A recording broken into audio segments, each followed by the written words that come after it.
text ay masumbungan sa Luke chapter 22, verses 39 hanggang 46. Luke chapter 22, verses 39 hanggang verse 46. At ito po yung sinasabi sa ESV. And he came out and went as was his custom to the Mount of Olives, and the disciples followed him. And when he came to the place, he said to them, "Pray that you may not enter into temptation." And he withdrew from them about a stone throw, and knelt down and prayed, saying, "Father, if you are willing, remove this cup from me. Nevertheless, not my will, but yours be done." And there appeared to him an angel from heaven, strengthening him. And being in agony, he prayed more earnestly, and his sweat became like great drops of blood falling down on the ground. And when he rose from prayer, he came to his disciples and found them sleeping for sorrow. And he said to them, "Why are you sleeping? Rise up and pray, that you may not enter into temptation." Ito po yung buhay na salita ng ating buhay na Diyos. Let us come to the Lord once again in prayer po. Ama namin Diyos, sa aming pagdako sa iyong banal na salita, aming panalangin na sa gabay, sa tulong ng iyong banal na Espiritu, maunawaan namin ang iyong mensahe para sa amin sa araw na ito, Panginoon. And as we pray mula kanina pa, Panginoon, Lord, let your will be done, Panginoon, sa aming mga buhay, sa aming bilang iglesia, Panginoon. Lord, malwalhati ka po sa aming pagpapatuloy, sa pampanalangin, sa gabay at tulong ng iyong Espiritu, sa pangalan ng ating Panginoon Jesus. Amen. Amen. Tayo po ay makakaupo.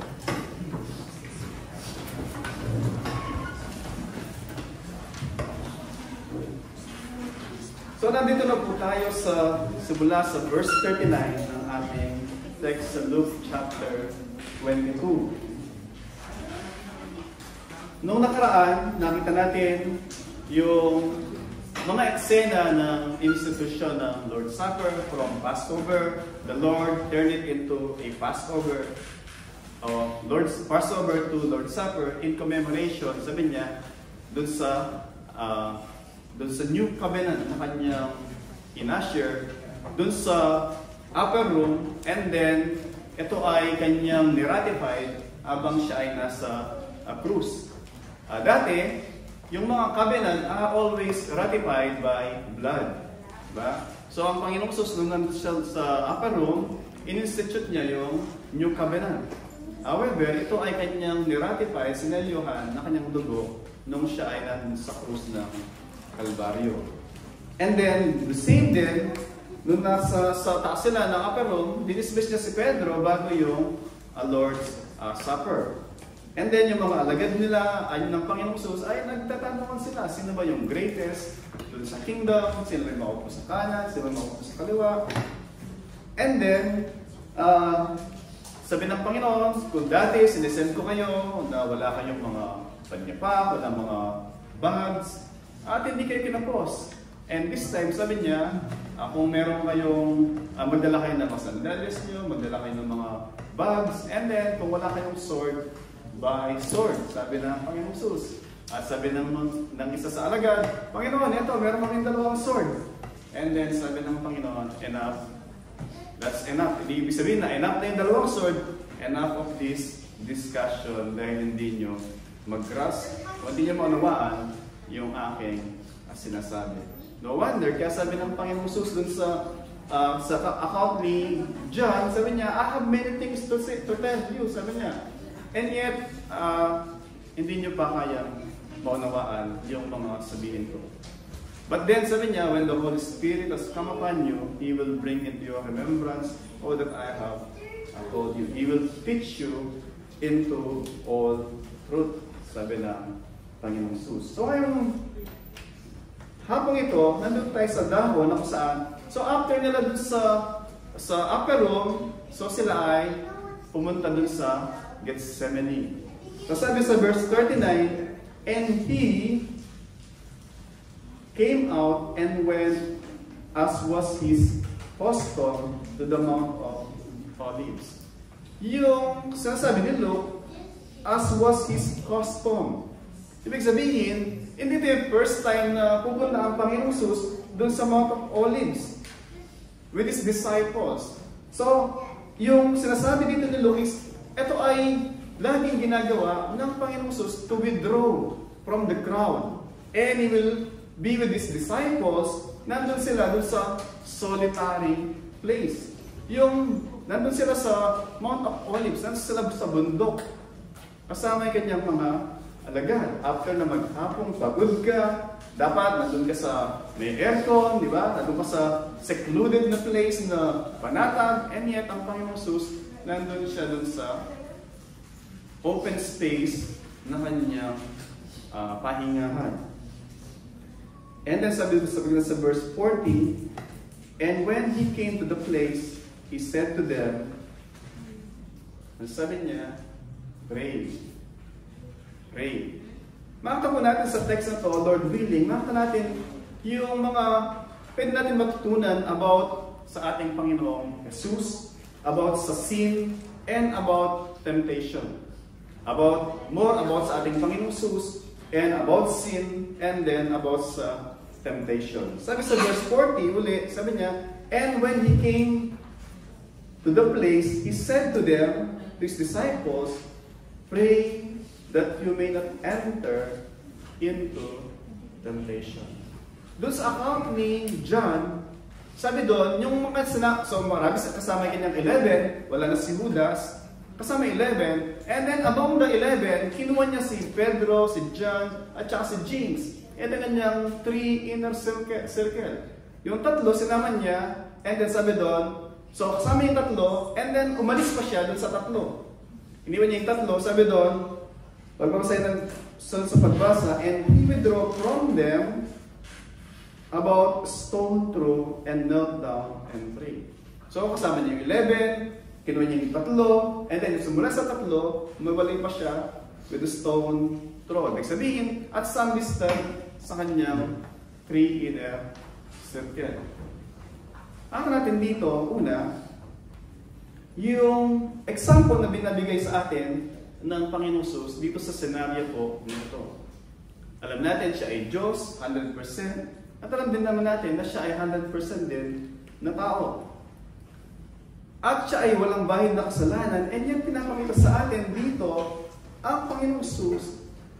As his custom, he has a constant, consistent communion sa kanyang Ama at sa kanyang, sa ating Diyos at sa kanyang Ama.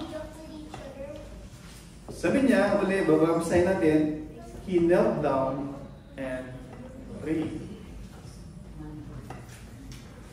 Babalikan natin mamaya yung dun sa prior to this, binalaan na niya kanyang mga alagad, di ba?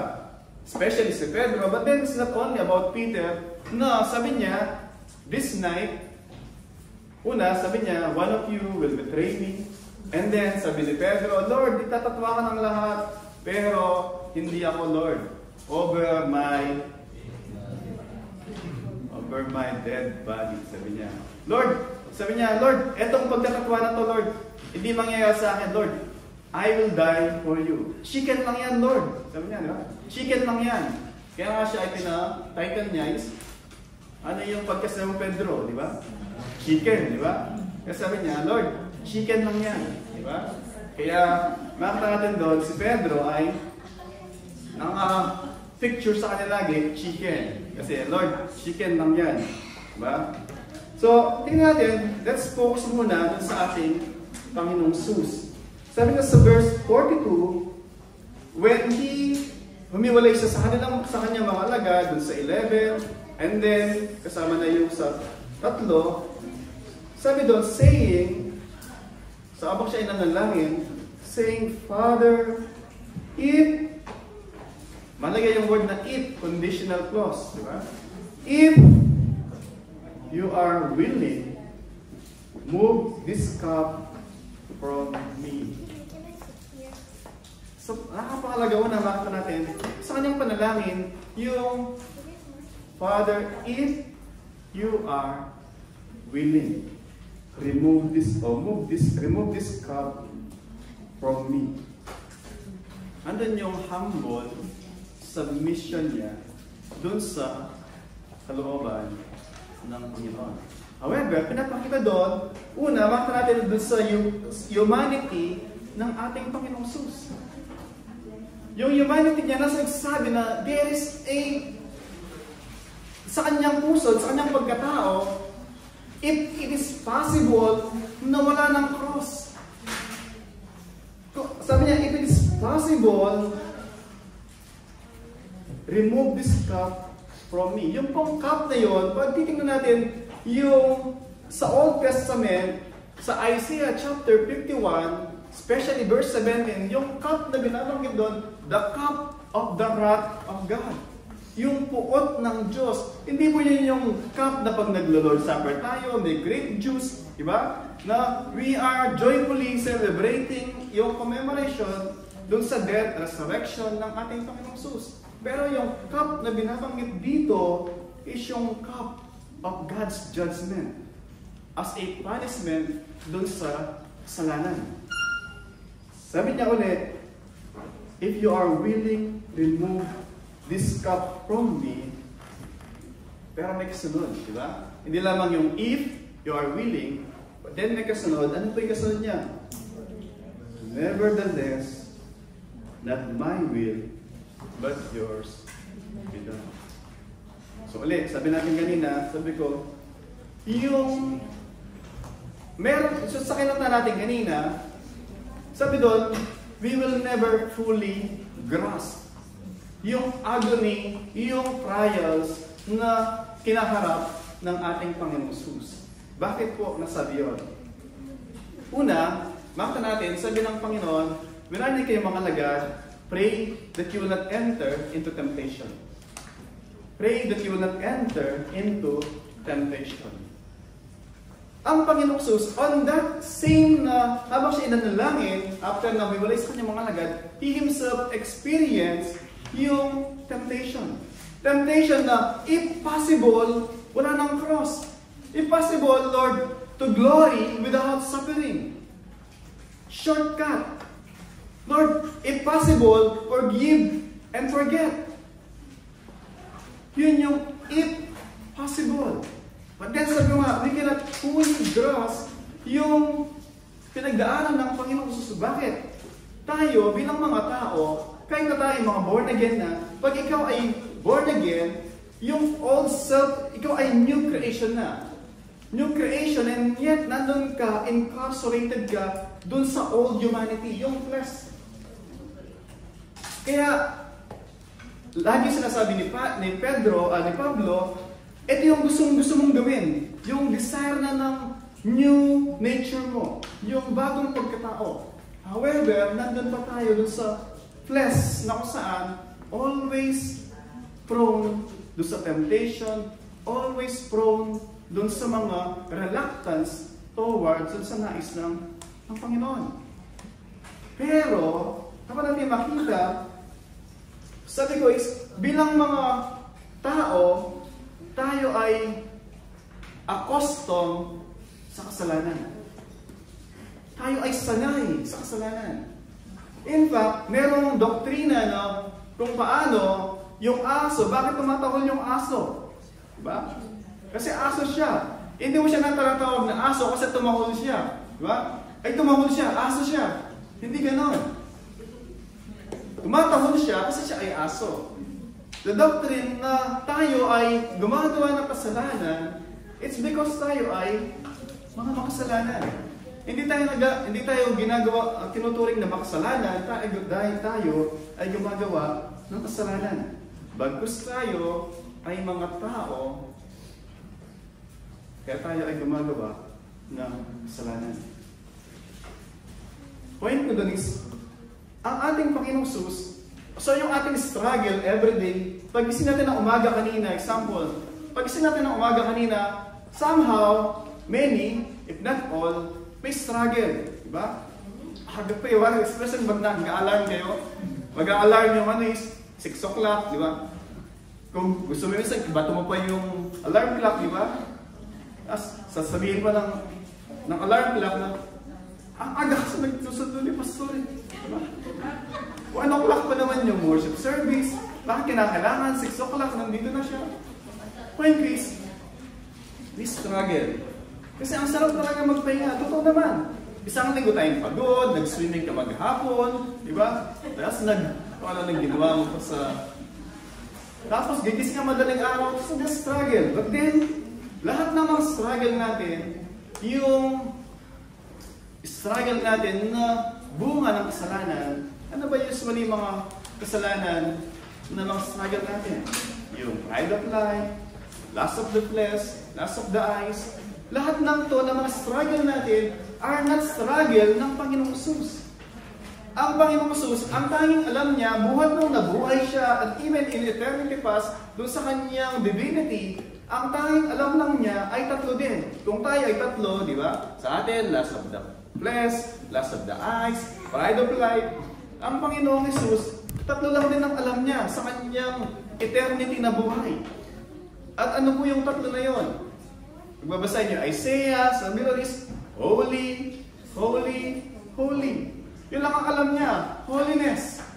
Tayo, pag may mga struggle tayo, yung ating laban is, yung temptation ni Satan is, na kung saan, paano paglabanan yung kasalanan o para umalis ka doon sa accustomed ka na isang bagay. Accustomed tayo na gumawa ng kasalanan, struggle para sa atin na mabuhay ng matuwid, mabuhay ng banal. Yun ang struggle natin.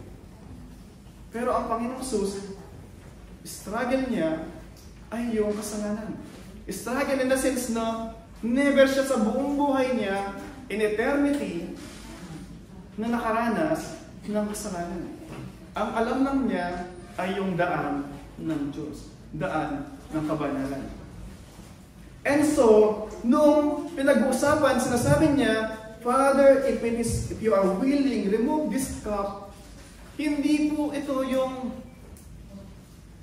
picture po dito na makikita natin is, ang Panginoong Hesus, nandun yung horror para sa Kanya, hindi lamang for the first time to have association sa sin, but hindi lamang yung magkaroon ng kaugnayan sa kasalanan, bagkus pangkuhin niya to bear yung kasalanan, hindi lang kasalanan ko. Yung kasalanan ko, too much to bear na, much more, combine natin yung ating mga kasalanan na Kanyang bubuhatin para sa ating kaligtasan. Sabi doon, hindi lamang niya inako. He became sin, sabi doon. He became sin na para sa atin na makasalanan, tayo ay magkaroon ng kaligtasan. So yung pong cup na binabanggit doon, sabi nga, we are accustomed na gumawa ng kasalanan mula pagkabata. Ang Panginoong Hesus, never po siya nakaranas nung horror ng kasalanan. And then all of a sudden, doon sa krus, karga-karga niya, buhat-buhat niya, lahat ng yon, at ramdam niya for the first time, hindi lamang yung weight ng sin, bagkus yung separation with a holy God, because sabi sa Habakkuk, the eyes of the Lord are too pure to look on sin. Kaya nga for the first time, ano sabi niya nung nakabayubay siya sa krus? Meron siyang iniiyak, di ba? Ano sabi niya? Ano sabi niya? Okay, meron siyang 7 last words, di ba? At malapit na kayong tumama. Ako, tama naman lahat, di ba? Pero yung sa inisip ko na tinatanong, malapit na kayong tumama, di ba? Sabi niya, my God, why have you forsaken me? Iniiyak niya na, for the first time, he felt yung distance, yung separation niya. Natin, sabi nga, tayo, mahal na mahal natin mga anak natin, mahiwalay tayo ng konti, diba? Malungkot tayo, nakaka-feel ng homesick. Ha? Na-homesick tayo. Pero tayo mga makasalanan, accustomed tayo na nagbabasketball, yung mga anak natin, naglalaro ng Game Boy, di ba? Tayo ay nasa malayo. Ibig sabihin, point is, tayo ng mga mahal na mahal natin, mga pamilya natin, anak natin, asawa natin, and yet we are so accustomed, may walay tayo for a while, isang linggo, isang buwan, isang taon, yung iba, 3 taon. But, mahal na mahal natin sila, right? Pero, it seems para sa kanilang mga hinaharap, kinabukasan, it's okay, mahiwalay tayo sa kanila for a while. Pero ang Diyos, banal, never sa kanyang eternity na buhay, na nahiwalay minsan man sa Diyos Ama. And for the first time, naranasan niya yung hindi lamang separation, bagkus yung absolute o total forsakenness ng Diyos sa kanya. Kaya po yun sinasabi niya na, so para sa kanya, kaya nga nananalangin siya, sabi doon, so, Father, you are willing to remove this cup from me, nevertheless, your will be done. And then sabi doon, natin sa verse 43, and there appeared to him an angel from heaven, strengthening him. Nung kausap siya ni Pontius Pilate, so you are a king then, sabi niya. Yes, you said that I'm a king. And then sabi niya, my kingdom is not of this world. If it were so, sabi niya, I would have called legions of angels that they would fight for me. At hindi ako mai-deliver sa kamay ng mga Hudyo. Ano ba sinasabi doon ng Panginoong Jesus? If I want na legions, yung legions is military term po siya. Ibig sabihin, mga batalyon ng mga angel can come to rescue me. Kaya dito pinapakita, sabi dito, noong ang Panginoong Jesus, nandun siya habang nananalangin, having this struggle doon sa kanyang kakarapin, sabi doon, an angel from heaven, merong kasunod na word, ano ba yung kasunod na word? An angel from heaven, strengthening him. Kung ang ating Panginoong Jesus, siya ay anak ng Diyos, second person of the triune God, makapangyarihan siya, kaya niyang pahintuin yung bagyo, di ba? Kaya niyang buhayin yung mga patay, kaya niyang i-multiply yung kakarambot na fish, saka yung mga tinapay, pangyarihan siya. Okay? Kaya niyang gawing wine, yung tubig. And then, pinapakita dito, he was strengthened by a creature, na anghel, right? He was strengthened. Bago tayo magtuloy sa kanya, sabi niya sa kanyang mga alagad, pray that you will not enter into temptation. Right?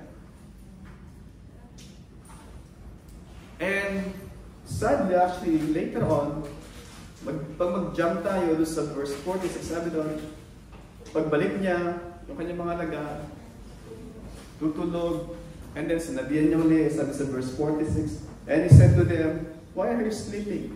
Rise and pray that you will not enter into temptation. Yung pasahe, yung kwento, sandwich siya ng dalawang paalala sa kanyang mga alagad. Nag-start dun sa pray that you will not enter into temptation. Yung sa pagtatapos niya, I told you, pray that you will not enter into temptation. And the Lord Jesus Christ Himself was tempted, yet He was strengthened by an angel. Of course, angel sent by God the Father. Kwento ko dito una, makita natin sa ating mga sarili, mga kapatid, yung temptations, number one, they are real. You have to expect it. You have to admit that they are real. Para hindi tayo ma-caught off guard. Number one po yun, na pinapakita dito ng Panginoong Jesus, pray, sabi niya, so that you will not enter into temptation because temptations are real. So stop denying, stop na as if walang temptation around us. Temptation are always around us. But, sinasabi ng Panginoong Jesus, the antidote, yung gamot, the temptation for us to be victorious is, sabi niya, pray. And as you pray, ito yung means of grace ng Panginoon to strengthen us. To give us more grace to overcome yung mga temptation na kinakaharap o kakaharapin po natin. So may po mga temptation, may kanta, di ba? Yung favorite ni Brother Marlon na kanta. Ano ba yung favorite na kanta ni Brother Marlon? Nasa labas siya ngayon, di ba? Ano ba yung... hindi yung God gave me you, di ba? Meron siya isa kong kanta eh. So, layuan mo ako, di ba? Marami na, di ba? Tama po yun, we have to flee, di ba? Sabi, sometimes resist the devil, he will flee from you. So, si Joseph the dreamer, lagi tumatakbo. But then, that's not enough. We have to pray, sabi doon ng Panginoon Jesus. Pray. Why? Because whenever we are praying, we demonstrate yung ating humble submission dun sa will ng Panginoon. Na pag nagpe-pray ka, then may temptation, Lord, hindi po ito yung nais mo sa akin. Pare, dami ng mga message, di ba? Dami ng mga na-receive mo message. Kita naman tayo, di ba? O minsan, hindi Tagalog eh. See you, gano'n. Ano ba tawag? Di ko alam ano mga ano nyo, di ba? Sabi, eyeballs, o di ba? Balls, ano mga meet up, okay, meet up. Mas mainam yun, di ba? Mga balls kasi na. Okay, mga meet up, di ba? So, meet up naman tayo, di ba? Hindi pala naman tayo, kasunod nun, di ba? And then, alam mo na, pag nag-pray ka, the Lord will direct you immediately na, anak, hindi yan, di ba? So, tapos ka agad, di ba? Yung mga temptation seems na disappear for a moment, then mamaya meron naman, di ba? Point natin is, whenever temptations are attacking us, we have to come to the Lord in prayer. Because yung prayer, ibig sabihin is demonstrating our trust and humble submission to sa Kanyang lives. And the Lord, sabi mo nga, it is one of the means of grace to remind us, to strengthen us. Don't expect na may angel na nandun sa tabi mo. Kaya mo yan, di ba? Okay lang, makipagkita ka, malakas ka, you are strong. At habang nandun ka, magpapakita din ako sa Kanya. Ba? Hindi ka gawin yun, di ba? Ang papakita niya sa iyo, habang may temptation na kinakaharap ka at nagpa-pray ka, pag may message si Sister Abby, sis, huwag na yan. Di ba? Pag may message sa iyo, Sister, sino ba man, na, sis, huwag na yan. Mali yung, nandun ka sa daan na distraction yung hantungan. So yun po, kung paano ang Panginoon Jesus, He was strengthened by an angel of the Lord as He was praying. Ganun din po tayo. God will send one of His children na kanyang mga salita to remind us na yung ating ginagawa ay hindi yun yung kalooban niya. So makita natin doon, una, sabi ko nga kanina, we have to expect yung temptation that they are real, and then we have to come to the Lord in prayer with one of the means of grace to strengthen us para hindi tayo mapunta doon sa hindi dapat. E makita din natin dito, sabi ko kanina, yung weight ng sin na papangkuhin ng ating Panginoong Jesus. Sabi sa verse 44, and being in agony, He prayed more earnestly. Nagpa-pray na siya sa una, right? And He was strengthened. Una sa kanyang prayer, if it is possible, if you are willing, remove this cup from me. And then He was strengthened by one of the servants ng ating Diyos to strengthen him. And then, being in agony, sabi doon, He prayed more earnestly. And sabi doon, His sweat became like great drops of blood falling down to the ground. Sabi ko kanina, later on makita natin ang ating Panginoon Jesus habang siya ay tinutuyan ng mga soldiers, merong ipuputong sa kanyang ulo na crown of thorns. To the point na ipiprick dun sa kanya is, matatalin mo yung mga yon. At sabi doon, yung dugo is aagaw sa kanyang mukha. But then, actually, wala po yun. Compare dun sa drops of blood nung nandun siya dun sa Garden of Gethsemane. As he was praying to the Lord, contemplating dun sa kanyang kaharapin, being separated from God the Father for the first time, as he becomes yung sin in order para mapatawad tayo ng Diyos, sabi doon, perhaps yung kanyang artery sa kanyang ulo, sa kanyang forehead, nag-prick, and then sabi doon, drops of blood falling down to the ground. Never natin naranasan, minsan siguro sa ating mga buhay, pag high blood ka, di ba? Napuputukan ng ugat, right? And then, tigok, di ba? Pero minsan may mga ugat na maliit dito, di ba?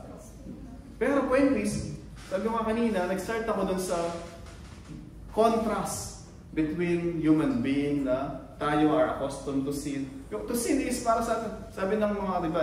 To err is human. Like, to sin is natural sa ating mga tao. Pero sa ating Panginoong Jesus, sabi ko nga sa kanya, He's completely alien sa sin. Hindi niya alam yung sin. But then, para sa atin, He became sin. And then, yung contemplating dun sa... Actually, maganda basahin natin yung... Babasahin na akong pasahin sa Mark. Let me just read yung siguro sa Matthew chapter 26. Meron sa Matthew chapter 26, the parallel na passage.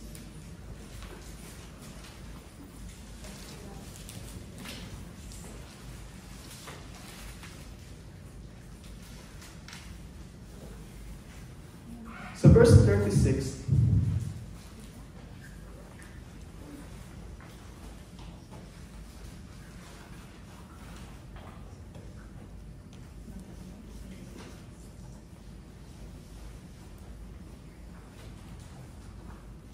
gusto kong basahin simula doon sa verse 38. Sabi sa verse 38 ng Matthew chapter 26, then He said to them, una, makita niyo sa taas sa verse 36, sabi doon, kasama niya si Peter, James, and John. And then, sabi sa verse 38, then He said to them, my soul is very sorrowful. Ano sabi doon kasunod? Even to death. Yung sorrow na nandun, buhat-buhat niya sa kanyang puso, sabi doon, almost killed Him. No wonder, yung drops of blood, perhaps galing sa kanyang forehead, na sinasabi sa Luke chapter 22, verse 44, ay hindi po yung symbolic na dahil sa kanyang pain, dahil sa kanyang sorrow na, but is, it mean na, literal na dugo ang lumabas doon sa ulo ng ating Panginoon as sabi nga kanina, in anticipation doon sa mangyayari sa kanya doon sa the next day habang siya ay ipapako doon sa cross as means ng Diyos Ama para sa ating kaligtasan. So makita natin doon, yung weight ng sin, yung exceeding sinfulness ng sin, yung terrible power ng sin, at saka yung topic ng kanina sa Isaiah chapter 51, sabi doon, yung cup na yon, the wrath of God, yung judgment ng Diyos ang nandun sa cup po na yun. Eh makita natin doon, hindi sinabi nung nagpe-pray siya, Father, if you are willing, remove this cup from me. Okay, mahal naman kita eh. Just take a little sip. Ay, di ba? O, isang lagok lang. Di ba? Pero, kung babasahin nyo yung account, sabi nga, babasahin nyo yung buong Isaiah chapter 51, binabanggit doon, yung even dun sa latak ay ininom ng Panginoon Jesus. No wonder, sabi niya, isa doon sa kanyang last word, diba? Father, it is finished. Nothing left. It is paid in full. Yung word na it is finished, accounting terminology po yan, ha? It is paid in full. wala na pagbabayaran na. Because He satisfied yung requirement ng Diyos Ama bilang kabayaran ng kasalanan. Kaya makita po natin dito, yung Panginoong Jesus, sa kanyang humanity, nung nag-pray siya, and He was strengthened by the angel ng Diyos, na pinapakita yung complete submission niya, complete trust niya dun sa will ng Diyos. Nevertheless, sabi niya, di ba? Nevertheless, not my will, but your will be done. Actually, sabi sa Hebrews chapter 2 verse 10, sabi po doon, lahat ng suffering na kanyang pinagdaanan, kinaya niya yung lahat ng yon. He was tested. And then sabi doon, for the hope of bringing many sons to glory. Ibig sabihin is, hindi po niya kinaya lahat ng yon just for the sake na kayanin lang yung mga yon because He's obedient doon sa Diyos Ama. Certainly, He was obedient sa Diyos Ama, but with a purpose. Yung purpose niya is sabi doon, to bring many sons to glory as He finished yung work ng reconciliation between a holy God at saka yung sinner na tao na mapanumbalik yung relasyon broken by sin as He mediate para sa ating kaligtasan. Para yung mga tao na bagamat nagkasala, bagamat makasalanan, subalit sa ginawa ng Panginoong Jesus na kanyang pagbibigay ng kanyang buhay para sino mang tumalikod sa kasalanan, manampalataya doon sa ginawang sakripisyo ng Panginoong Jesus, tayo po ay covered doon sa kanyang ginawang pagligtas sa atin. Para yung cup po na yun, na supposed to be individually para sa atin yun. Supposed to be na tayo yung iinom doon sa cup na horrified ang Panginoong Jesus, tayo yung dapat iinom nun, but then, ininom niyo po niya yun para sa atin. Para hindi na natin kailangan inamin yung puot ng Diyos na deserve po natin. Minsan, o kanina, di ba, merong lagi tayong narinig at binalikan ni Pastor Dong kanina yung isang 5 galong tubig, nalagyan mo na isang patak na tubig kanal, di ba? Hindi inumin, di ba? Dahil sa madumi, right? Imagine niyo yung puot ng Diyos, di ba? Yung puot ng Diyos, judgment ng Diyos, ang iinumin mo pag ikaw ay wala kay Kristo. Kung iyo ka dun sa tubig na merong isang drop ng tubig ka na, hindi ka po mag-iiyaw doon sa judgment ng Diyos. Hindi ka po mag-iiyaw doon sa cup of wrath ng Diyos. You can never say na iyo. Bakit po? Pagbabasahin natin, Lord willing, after ng Luke, pag-usapan namin nila Pastor, perhaps mga jump tayo doon sa Revelation. Sabi doon, when the books were open, yung mga tao, hindi na sila mga katwiran na, hindi ko naman ginawa yun. People will jump doon sa judgment ng Diyos because alam nila na sila ay kasala. Because lahat ng ginawa ng Diyos magte-testify doon sa mga ginawa at sa mga bagay na hindi natin ginawa. Point ko po doon is, if you are in Christ, kung ikaw ay Kristo, yung ginawang pag-inom ng Panginoong Jesus doon sa cup of wrath, covered po tayo. Pero kung hindi tayo covered doon, wala tayo kay Kristo, hindi tayo nagsisi sa ating kasalanan, hindi tayo nanampalataya sa ating Panginoong Jesus, one day, we will drink po yung cup ng wrath ng Panginoong Jesus. And imagine nyo, kung ang Panginoong Jesus, drops of blood, fell simply by contemplating doon sa kung ano yung mangyari kinabukasan, hindi pa po nangyari. Iniisip pa lang niya. At imagine niyo yung katawan ng Panginoong Jesus, hindi siya tarnished ng sin. Yung katawan niya is perfect na katawan, walang kasalanan. And yet, He suffered na lumabas yung dugo sa kanyang ulo. Mas more po yung katawan natin na almost destroyed dahil sa kasalanan. However, makita po natin dito yung pagtutuloy natin. And being in agony, he prayed more earnestly, and his sweat became like drops of blood falling down to the ground. And then pagdating sa verse 45, sabi niya, and when he rose from prayer, he came to his disciples and found them sleeping. Minsan, di ba tayo, mga tao tayo, mostly na, o madalas, especially ako, na impatient. Diba? May pinapagawa ka, 1, 2, okay pa, pag pangatlo na, ikaw na ang gagawa, di ba? Kasi ayaw mo ng maraming conversation, ayaw mo ng maraming dialogue. Right? Pero pagkapatiran nyo, di ba? Pag anak mo, pangatlo, di ba yung ginagawa, actually, minsan di naabot ng pangatlo, di ba?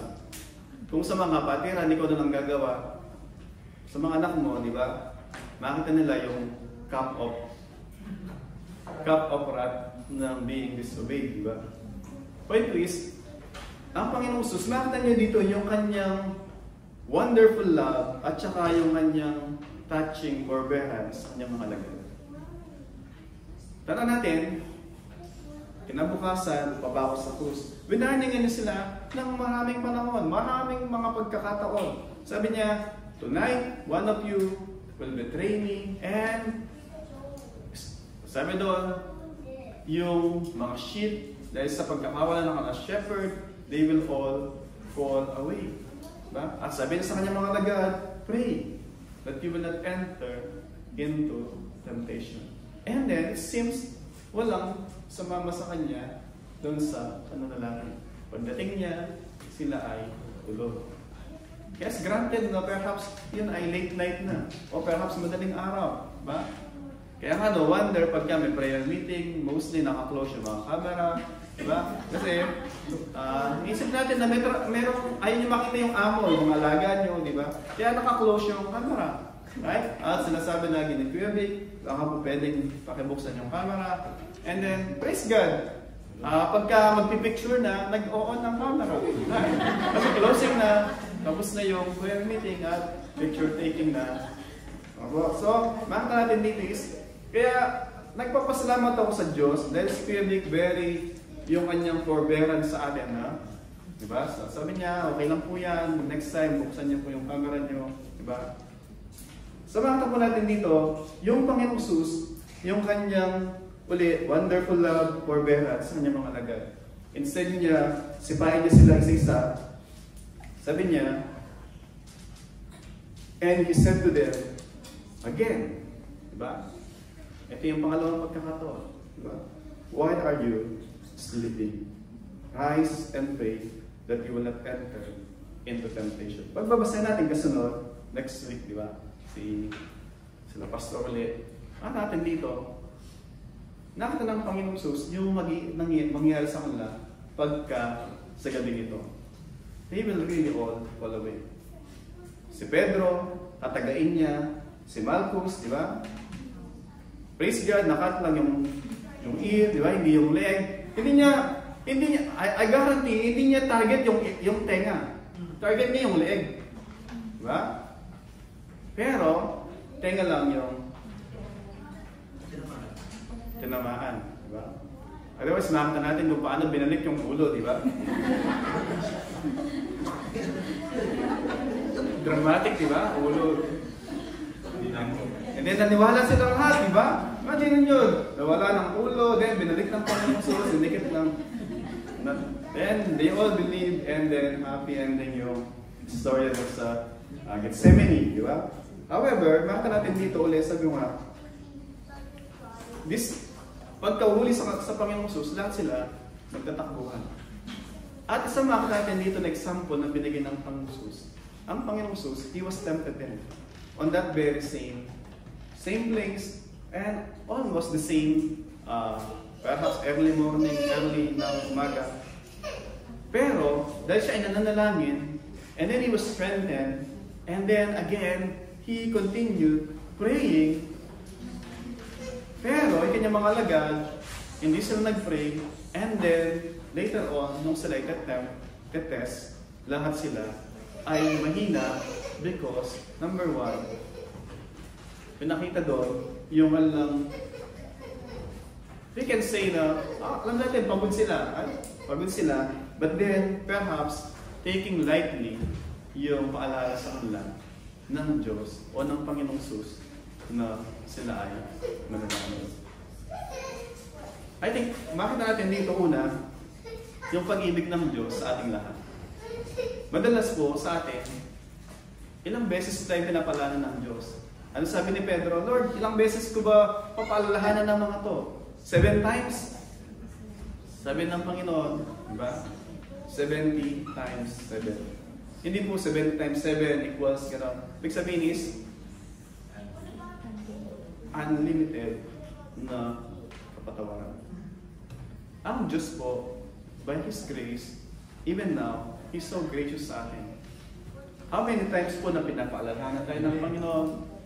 And yet, fill in the blank, ano po yun? Tugod natin. Yung ating mensahe is, pinamagtan natin na, your will be done. And minsan, tinatanong natin, ano ba yung will ng Panginoon para sa akin? Right? Let me tell you po na sa Bible, ano ba yung ng will ng Panginoon sa atin? Una, if until this time, you have not yet truly surrender yung buhay mo sa Panginoon, ito po, let me read po ano yung payo ng Panginoon sa atin. John chapter 6.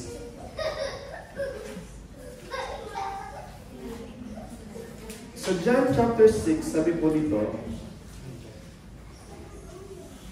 verse 37. John chapter 6, verse 37. If up to now po, uli, you are hesitant dun sa will ng Panginoon, let me read John chapter 6, verse 37. Simulan ko sa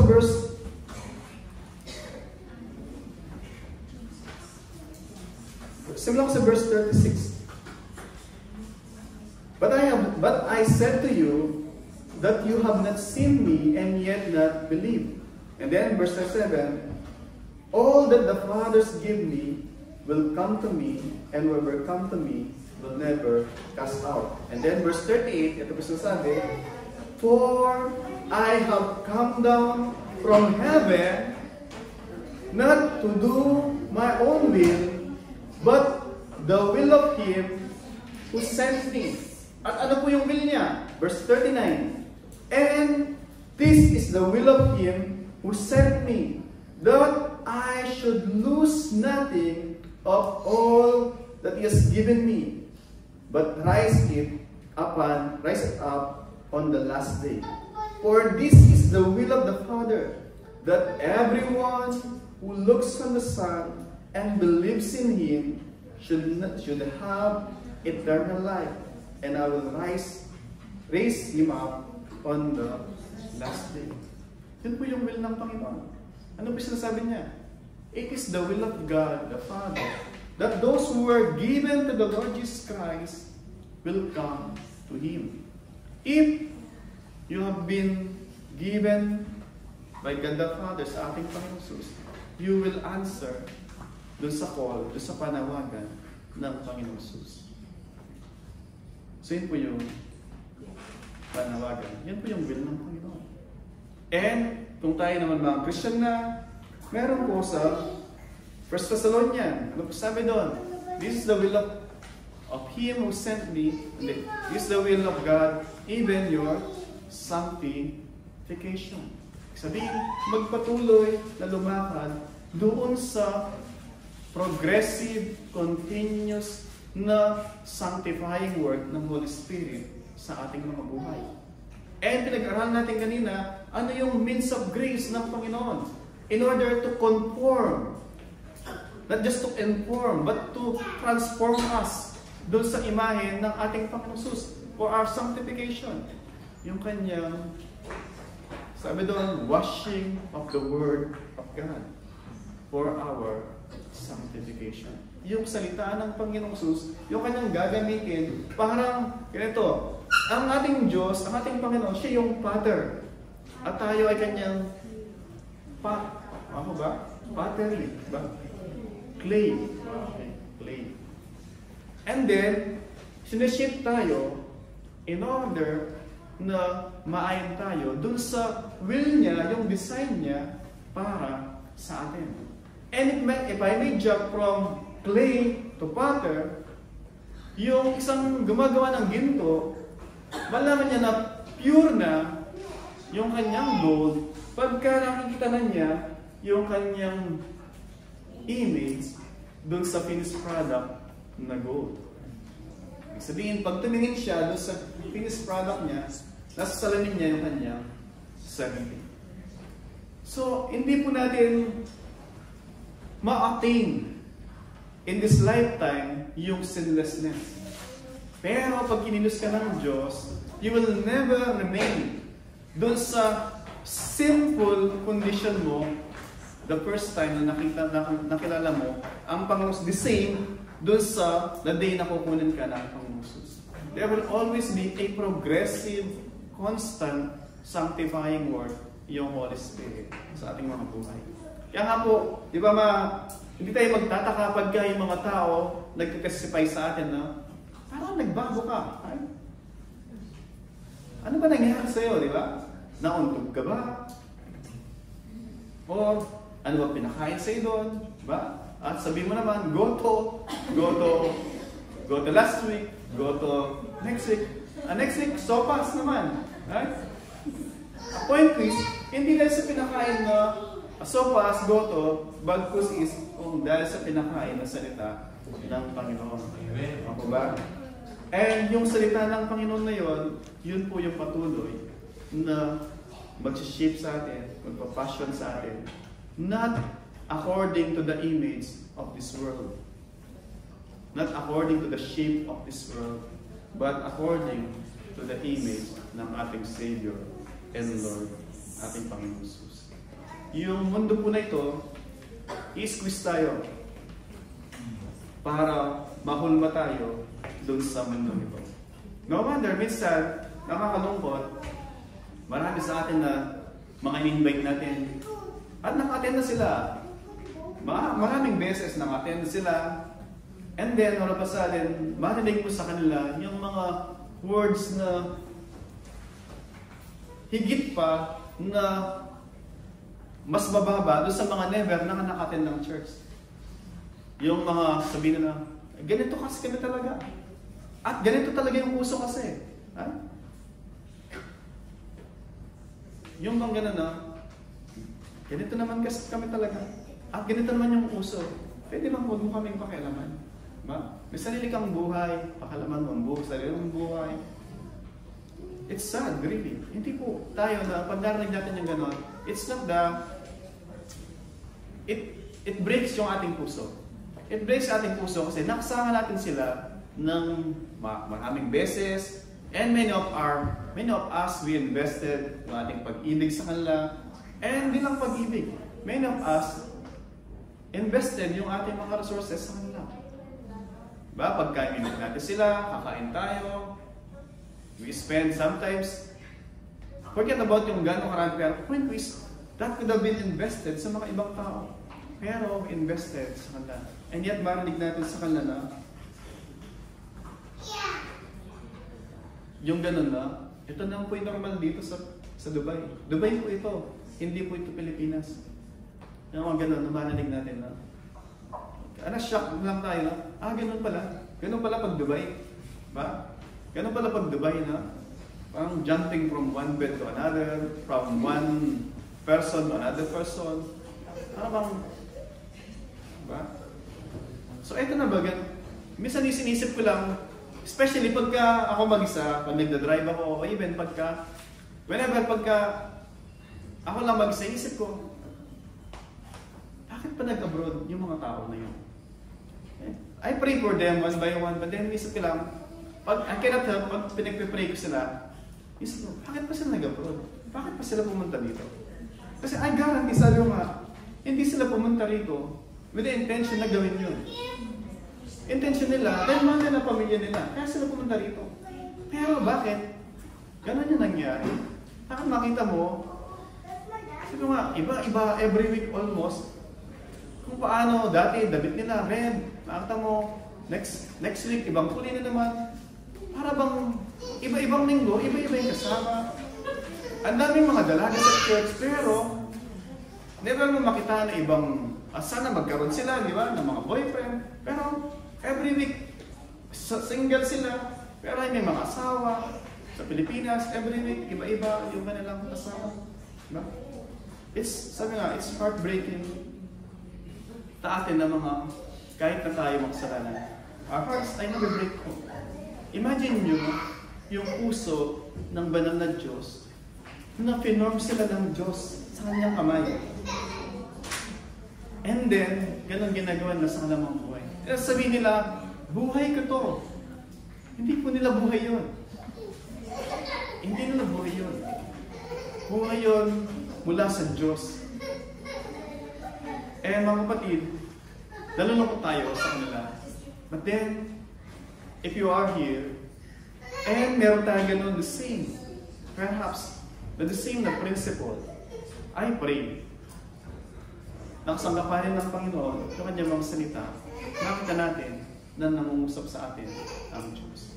And let His will be done sa inyong mga buhay. We don't expect, and so do God na nag-expect na pag nakilala natin siya, instant na hindi na tayo magkakasala. There will always be struggle, all the more pag lumapit tayo sa Diyos. All the more nadarami mga temptation. But then the good and promise ng Panginoon, we don't have to face them alone. Kasama natin ang Diyos. At kung kasama natin ang Diyos, who can be against us? Diba? Let us all stand po and come to the Lord in prayer.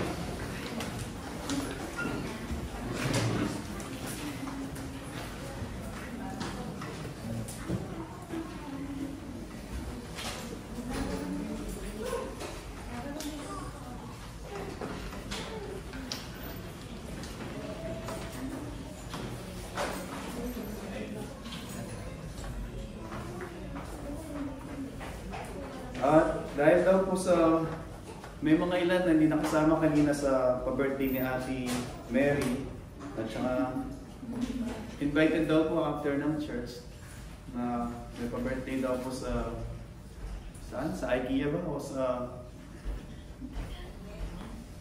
si Ate Mary? Ayan, so ayan, after po ng worship service, as of extended fellowship dun sa, I think IKEA mas may na magpag-usap-usap tayo. Okay po, let's come to the Lord once again in prayer po. Ama naming Diyos, tunay nga po Panginoon, ang iyong mga salita ay buhay. Tunay nga po Panginoon, na kayo ay Diyos na nagmamahal sa amin Panginoon. Kung paano Panginoon, na kinabukasan, you will experience yung excruciating na kamatayan, not just because of physical pain, but because, Panginoon, that for the first time you will be separated sa inyong banal na Ama. And yet, Panginoon, nandun yung inyong pag-ibig, and even, Panginoon, yung inyong forbearance sa inyong mga alagad.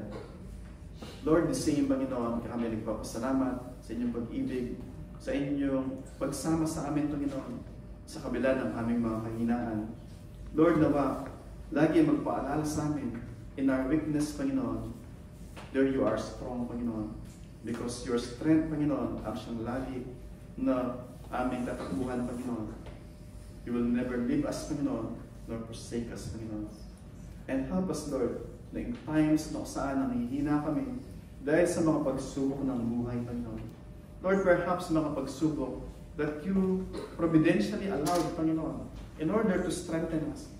In order, Panginoon, that after all these storms, these trials, Panginoon, by your grace we would come out with Let us strengthen na pananampalataya sa inyo, strengthen na pagtitiwala sa inyong kapangyarihan, and even, Panginoon, having tested, Panginoon, yung genuine na malasakit ng aming mga kapatiran, Panginoon. Lord, and so, we can be a comforter, Panginoon, sa mga tao who will be experiencing the same na mga pagsubok, Panginoon, in the future. Lord, help us.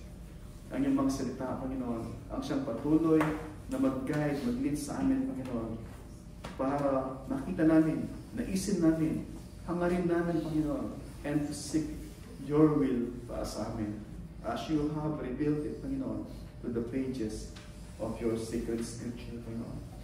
Lord, maraming salamat po. Kayo ang patuloy, maluwalhati at matakila, as your will, Panginoon, is being written sa aming mga history, Panginoon, ng aming mga buhay. May our story, Panginoon, ay mga istorya ng buhay mo, ng will mo, Panginoon, sa aming mga buhay, Panginoon. Lord, maraming salamat po. At kayo ang patuloy na malugod, maluwalhati sa lahat ng iyong i-accomplish sa buhay ng iyong mga anak, sa buhay ng iyong iglesia. At sa Kanya na makapag-iwas sa atin, makapagpapanatili sa atin, na walang kapintasan, makapaglalayo sa atin sa anumang mga stumbling, and to present us blameless before the presence of His glory with great joy. To the only God, our Savior, through Jesus Christ our Lord, be glory, majesty, dominion, and authority before all time, and now and forevermore. Amen. Amen.